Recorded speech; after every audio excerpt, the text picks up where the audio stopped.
नमस्कार दोस्तों, ये है कल की कुंवर। पेश है बिग फ्रेंडली जायंट। कहानी की शुरुआत में हमें एक 10 साल की अनाथ बच्ची को दिखाया जाता है जो रात में अनाथ आश्रम में इधर उधर घूमकर अपना टाइम पास कर रही है। इस अनाथ बच्ची का नाम सोफी होता है।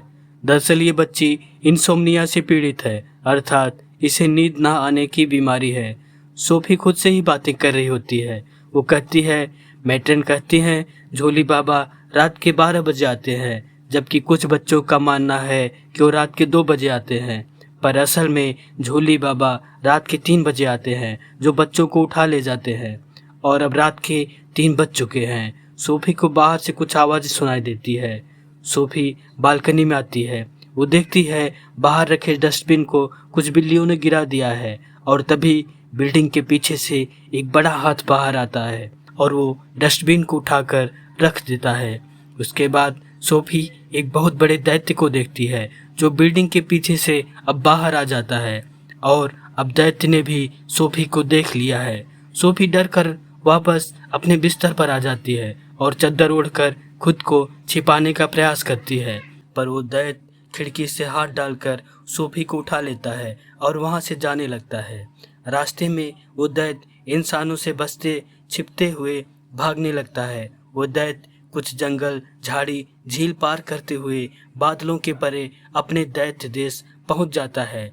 दैत्य सोफी को अपने घर के अंदर ले जाता है। वो सोफी को एक तरफ रखता है। सोफी यहाँ से भागने का भी प्रयास करती है, पर दैत्य उसे देख लेता है। दैत्य कहता है, यहाँ से वापस जाने का कोई रास्ता नहीं है। हाँ, अगर तुम्हारे पास पंख हो तो उड़कर जा सकती हो। हाँ, अगर तुम्हारे पास पंख हो तो उड़कर जा सकती हो। और इसके बाद वो दैत्य सोफी को अपने पैर में बिठा लेता है। वो दैत्य कहता है, मुझे बहुत भूख लगी है। सोफी डरने लगती है। उसे लगता है अब ये दैत्य उसे खा जाएगा। उसी वक्त बाहर कुछ और दैत्यों के होने की आवाज़ सुनाई पड़ती है। सोफी पूछती है, क्या यहाँ और भी दैत्य हैं? वो कहता है, हाँ, यहाँ और भी दैत्य हैं जो इंसानों को खाते हैं। सोफी पूछती है, क्या तुम भी मुझे खाने वाले हो? वो दैत्य कहता है, नहीं, मैं इंसानों को नहीं खाता। दरअसल ये दैत्य शाकाहारी होता है, जो उसके देश में उगने वाली एकमात्र सब्जी कक्कड़बूझा खाकर अपना पेट भरता है। सोफी पूछती है, फिर तुम मुझे यहाँ लेकर क्यों आए? दैत्य कहता है, तुमने मुझे देख लिया था। अगर मैं तुम्हें ना लाता तो तुम शोर मचाकर सबको मेरे बारे में बता देती, और इंसान मुझे पकड़कर मार देते, और शायद इस दैत्य देश में आकर उन सभी दैत्यों को भी मार देते, और अब तुम यही रहोगी, वो भी अपनी पूरी जिंदगी भर। सोफी कहती है, मैं यहाँ से भाग जाऊंगी। दैत्य उससे कहता है, ऐसा गलती से भी मत करना, नहीं तो बाहर जो दैत्य हैं वो तुम्हें खाने में 1 सेकंड भी नहीं लगाएंगे। दैत्य सोफी को एक बड़ी नाव में बिठा देता है ताकि वो भाग ना सके, और फिर दैत्य अपने बैग से एक चमकीला बॉटल निकालता है। सोफी पूछती है, ये क्या है? दैत्य कहता है, ये सपने हैं। सोफी कहती है, मुझे तो सपने आते ही नहीं, क्योंकि मैं सोती ही नहीं हूँ। उसके बाद दैत्य सोफी को कहानी वाली किताब उठाता है जो सोफी के साथ उठा लाया था। दैत्य सोफी को कहानियाँ सुनाने लगता है, जिससे सोफी को नींद आ जाती है। और अब वो दैत्य एक दूसरी जगह से एक बॉटल लेता है जिसमें तेज लाल चमकती हुई रोशनी होती है, और तभी हम देखते हैं सोफी की आंख खुल जाती है। सोफी देखती है वो दैत्य जो उसे यहाँ लाया है वो आराम से नाव में सो रहा है। सोफी को इसी मौके की तलाश थी। सोफी चुपके से वहाँ से भाग जाती है, पर बाहर एक भयंकर दैत्य उसे पकड़ लेता है। सोफी मदद के लिए चिल्लाती है, पर वो दैत्य जो उसे यहाँ लाया था वो कुछ नहीं करता, और देखते ही देखते वो भयंकर दानव सोफी को खा जाता है। इसके साथ ही सोफी चौंक कर उठ जाती है। दरअसल ये एक सपना था। सोफी दैत्य से कहती है, ये तुमने किया है, तुमने इतना डरावना सपना मुझे दिखाया। दैत्य कहता है, हाँ, मैंने ऐसा इसलिए किया ताकि तुम बाहर के दैत्यों से परिचित हो जाओ, जो बहुत ही विशाल हैं। मैं तो उनके सामने कुछ भी नहीं। जब ये दोनों बातें कर रहे होते हैं तभी वहाँ एक विशाल दैत्य आ जाता है जो इन सब का सरदार भी होता है। वो भयंकर दैत्य पूछता है, तो किससे बात कर रहा था चिरकुट? वो दैत्य जो सोफी को यहाँ लाया था, सभी दैत्य उसे यहाँ चिरकुट कहते हैं, क्योंकि वो साइज में उन सभी दैत्यों से बिल्कुल छोटा होता है। वो कहता है, मैं किसी से भी बात नहीं कर रहा था। सोफी वहीं पर छिप जाती है। वो विशाल दैत्य कहता है, मेरी उंगली में चोट लग गई है, इस पे पट्टी बांध दे। जब चिरकुट दैत्य पट्टी बांध रहा होता है, तभी उस भयंकर दानव को इंसान की खुशबू आती है। वो दैत्य चारों ओर खोजना चालू कर देता है। सोफी उस दैत्य से बचते हुए एक कक्कड़ बूझे के अंदर चली जाती है। वो दैत्य सूंघते हुए उस सब्जी को उठा लेता है। वो विशाल दैत्य कहता है, इसमें से आज कुछ अलग ही महक आ रही है। ये विशाल दैत्य सब्जियां नहीं खाता, पर उस सब्जी में सोफी के होने से इंसानी महक उसे मिल रही होती है। और जब वो दैत्य उस कक्कड़ बूझे को खाने वाला होता है, तभी चिरकुट दैत्य सोफी को देख लेता है। चिरकुट दैत्य उस भयंकर दानव को सब्जी खाने से रोक देता है। वो उसका हाथ पकड़ते हुए कहता है, तू तो सब्जियां खाता ही नहीं है, क्या आज भूल गया? वो विशाल दैत्य उस सब्जी को फेंक देता है। वो कहता है, हाँ, मुझे सब्जियों से चिढ़ है, मैं सिर्फ इंसानी मांस पसंद करता हूँ। और फिर वो वहाँ से चला जाता है। अब आगे चिरकुट दैत्य कहीं जाने की तैयारी कर रहा है। सोफी उससे पूछती है, आप कहाँ जा रहे हैं? दैत्य कहता है, मैं अपने काम पर जा रहा हूँ। सोफी पूछती है, आप क्या काम करते हैं? दैत्य उसे अपने काम के बारे में नहीं बताना चाहता, पर अंततः सोफी की जिद के आगे उसे झुकना पड़ता है और वो कहता है, मैं सपने पकड़ने जा रहा हूँ। सोफी भी उसके साथ जाने की जिद करती है, पर दैत्य उसे साथ ले जाने से मना करता है, क्योंकि बाहर सो रहे विशाल दैत्य अगर सोफी को देख लेंगे तो उसे खा जाएंगे। पर सोफी के ज़्यादा जिद करने पर वो उसे ले जाने के लिए तैयार हो जाता है। अब जब ये लोग सो रहे उन दैत्यों से बचकर जाने की कोशिश कर रहे होते हैं, तभी दैत्यों का सरदार चिरकुट दैत्य को देख लेता है। वो चिरकुट दैत्य की टांगे पकड़कर उठा लेता है। सोफी वहाँ रखी एक गाड़ी में जाकर छिप जाती है। वो भयानक दैत्य पूछता है, तू कहाँ जा रहा है चिरकुट? वो कहता है, मैं अपने काम पर जा रहा हूँ। सरदार दैत्य कहता है, तू यहाँ से कहीं नहीं जाएगा, क्योंकि अगर तू बाहर गया तो इंसानों को हमारे बारे में पता चल जाएगा और हम खतरे में आ जाएंगे। अब सभी दैत्य मिलकर उसे परेशान करने लगते हैं। वो उसे एक खिलौने की तरह इस्तेमाल करते हैं। उसी वक्त चिरकुट दैत्य उन सभी दैत्यों का ध्यान बारिश को आतुर बादलों की तरफ ले जाता है और फिर वहाँ बारिश होने लगती है। सभी दैत्य छिपने के लिए भागने लगते हैं। दरअसल इन दैत्यों को पानी बिल्कुल पसंद नहीं और नहाना तो एकदम से नहीं। मौका पाकर सोफी और दैत्य वहाँ से भाग जाते हैं और कुछ देर बाद बादलों के उस पार वो उस जगह पहुँच जाते हैं। सोफी कहती है, यहाँ से तारे कितने उजले से दिखते हैं। दैत्य कहता है, मैं इनका संगीत भी सुन सकता हूँ, मैं दुनिया की हर आवाज़ को सुन सकता हूँ, चींटियों की बातें, पेड़ों की कहानियाँ, सब कुछ मैं सब सुन सकता हूँ।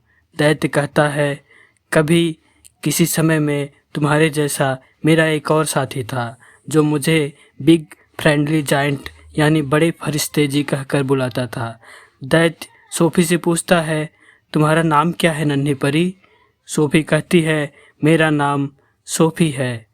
वहाँ पर एक झील भी होता है और झील के अंदर हम एक विशाल पेड़ को देखते हैं। दैत्य उस झील में कूद पड़ता है और उस पार सपनों की दुनिया में पहुँच जाता है। सोफी भी झील में कूद जाती है और वो भी उस तरफ पहुँच जाती है। वहाँ जो पेड़ होता है उसकी पत्तियों से ओस की बूंदों की तरह सपने टपकते हैं। अब सोफी और दैत्य खूब सारे सपने पकड़ते हैं। यहाँ पर अच्छे सपनों के साथ डरावने सपने भी होते हैं। अब दोनों लंदन की गलियों में जाते हैं और वहाँ पर घरों में सो रहे अनाथ बच्चों को खूब सारे अच्छे अच्छे सपने दिखाते हैं। सोफी दैत्य से कहता है, आज से मैं आपको BFG कहकर बुलाऊंगी, यानी बिग फ्रेंडली जायंट। जब दोनों वापस दैत्य देश की ओर जा रहे होते हैं, तभी BFG कहता है, मैं सुन सकता हूँ कोई माँ बाप अपने बच्चों के लिए आंसू बहा रहे हैं। और उसी वक्त उन बुरे दैत्यों को वो जाते हुए देखते हैं, जो बच्चों को खाकर वापस दैत्य देश जा रहे हैं। सोफी BFG से पूछती है, मेरा कंबल कहाँ है? दरअसल सोफी अपना कंबल वहीं दैत्य देश में गिरा आई थी। BFG कहता है, अब तुम्हारा दैत्य देश जाना ठीक नहीं, क्योंकि अब तक उन्हें तुम्हारे बारे में पता चल चुका होगा। बीएफजी सोफी को अनाथ आश्रम में छोड़कर जाने लगता है, पर सोफी बालकनी से कूद जाती है। मजबूरन बीएफजी को सोफी को अपने साथ ले जाना पड़ता है। अब बीएफजी और सोफी दैत्य देश पहुंचते हैं, जहां पहले से ही वो दैत्य इनका इंतजार कर रहे होते हैं। सभी दैत्य बीएफजी के घर के अंदर आ धमकते हैं। उनके पास सोफी का कंबल होता है जिसमें उसकी खुशबू होती है। इसी से इन्हें मालूम पड़ा कि चिरकुट यानी बीएफजी के पास कोई इंसान है। बीएफजी सोफी को छुपा देता है। ये सभी दैत्य सोफी को ढूंढते हुए बीएफजी के सामानों को तहस नहस करने लगते हैं।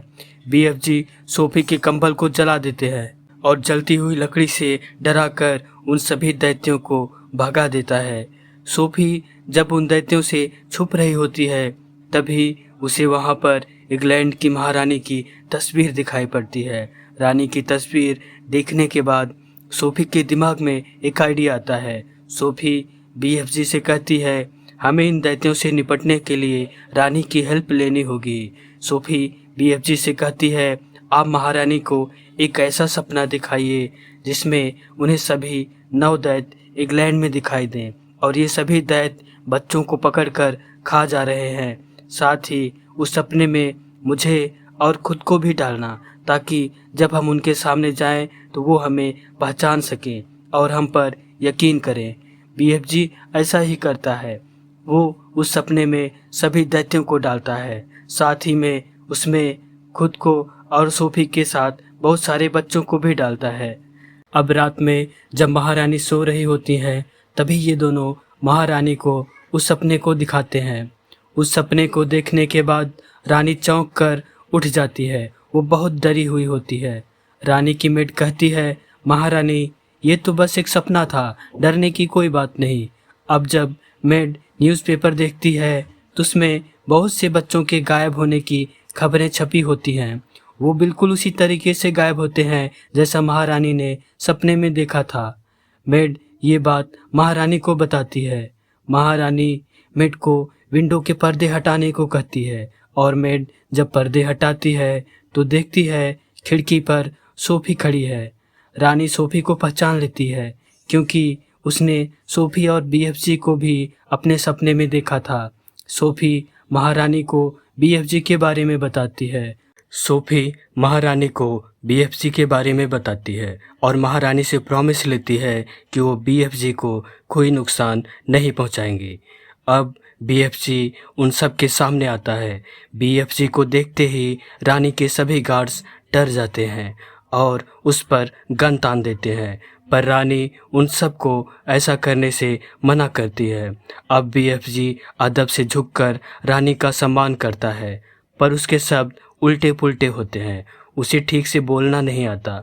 महारानी बीएफजी को महल के अंदर बुलाती हैं और उनकी खातिरदारी करती हैं। अब बीएफजी महारानी को उन 9 दैत्यों और दैत्य देश के बारे में बताता है। वो देखते हैं दैत्य देश वर्ल्ड मैप पर कहीं एग्जिस्ट ही नहीं करता। महारानी अपने आर्मी को बीएफजी के पीछे पीछे जाने का आदेश देती हैं। अब महारानी की आर्मी बीएफजी के पीछे दैत्य देश तक पहुंच जाती है। आर्मी वाले प्लान के अनुसार अचानक हमला करने के लिए एक जगह रुककर छिप जाते हैं। इधर बीएफजी उन दैत्यों के लिए एक ऐसा सपना बनाता है जिसे देखने के बाद उन दैत्यों को अपने किए पर पछतावा हो और वो डर जाए। बीएफजी सपना बनाकर जब बाहर आता है तो उसे याद आता है कि उसका सपना फूंकने वाला यंत्र रानी के महल में ही छूट गया है। अब बीएफजी सोच ही रहा था कि क्या करे, तभी सोफी सपने वाले जार को उठाकर उन दैत्यों के पास पहुंच जाती है। पर इससे पहले सोफी उस जार को खोलती उन दैत्यों का सरदार उठ जाता है और सोफी को देख लेता है। सोफी जल्दी से उस जार को तोड़ देती है और अब वो सपने बाकी सोए हुए दैत्यों की नींद में चले जाते हैं। पर सरदार दैत्य जो उठ गया था वो अपने अंदर उस सपने को नहीं जाने देता। बाकी दैत्य जब उठते हैं तो उनकी हालत उस सपने की वजह से बहुत खराब होती है। अब सरदार दैत्य सोफी और बीएफजी को मारने वाला होता है, तभी वहाँ पर आर्मी हेलीकॉप्टर लेकर आ जाती है और एक एक दैत्य को अपने जाल में फंसा लेते हैं। आर्मी वाले उन दैत्यों को हेलीकॉप्टर से लटकाकर एक अनजान टापू पर ले जाते हैं जो चारों ओर से पानी से घिरा होता है और उन्हें वहाँ छोड़ देते हैं। अब ये दैत्य हमेशा के लिए उस टापू पर फंस जाते हैं। आर्मी वाले उन दैत्यों के लिए ढेर सारे कक्कड़ बूझे के बीज और कक्कड़ बूझा वहाँ गिरा देते हैं। अब हम आगे देखते हैं, सोफी अब अनाथालय में नहीं बल्कि महारानी के महल में उनके साथ रहती है और वो जब चाहे बीएफजी से बात कर सकती है, क्योंकि बीएफजी इस दुनिया की हर आवाज़ को सुन सकता है। दूसरी तरफ देखते हैं, बीएफजी दैत्य देश में अकेले रहते हैं और खुश हैं। वो अपने खेत में अब सिर्फ कक्कड़ बूझा ही नहीं बल्कि कई तरह की सब्जियां उगाते हैं। इसी के साथ ही इस कहानी का अंत हो जाता है। दोस्तों, कहानी पसंद आई हो तो प्लीज़ चैनल को सब्सक्राइब कर हमें सपोर्ट करें, वीडियो को लाइक करें और ज़्यादा से ज़्यादा शेयर करें।